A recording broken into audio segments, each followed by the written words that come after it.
have like baked, you know, like store-bought stuff, you know. Right. But we always had molasses and homemade bread. And it was a comfort food, you know, and I suspect it was for a lot of Newfoundland families. So this particular time, I was sitting back on the couch at the cabin, and I was just thinking about that molasses and homemade bread. Imagine what a comfort that was to us. And, you know, a lot of people back then, like, we didn't have a lot of money. We had enough to eat, and we had, you know, clothes to wear, and we had a nice warm house. But, you know, for us, that was a real treat any time of the year. Right. And so I wrote this recitation about that. Molasses and homemade bread.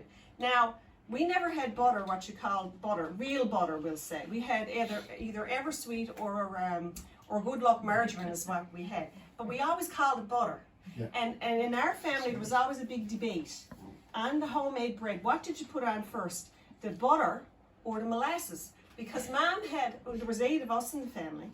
And, you know, if you got a toddler and you give some molasses and homemade bread and you put the butter on first and then molasses, where's the molasses going? Well, it's going in their hair, it's going all over their clothes, and it's going everywhere. So she always wanted us to put the molasses on first and then the butter. That's what right? we always say, lassie down under and butter on top. That's right. But now there were some heathens in our family who wanted to put the butter on first and then the molasses. And to this very day, we have a disagreement about that every time we get together.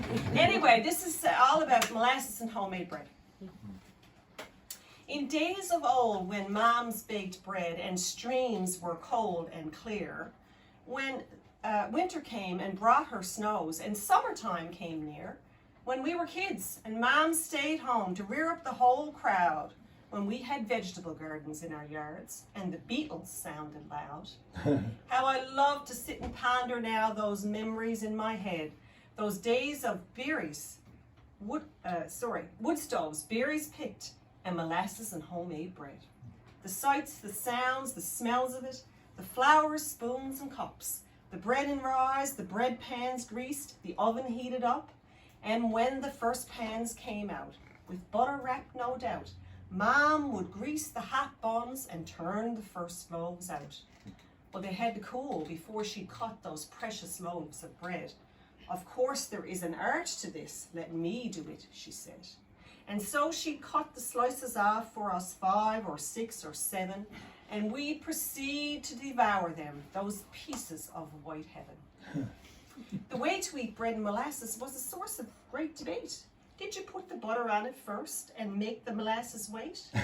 There were 2 schools of thought on this, and to this very day, we are still a family divided on the proper sort of way. In summer, when the sun beat down and hopscotch we did play.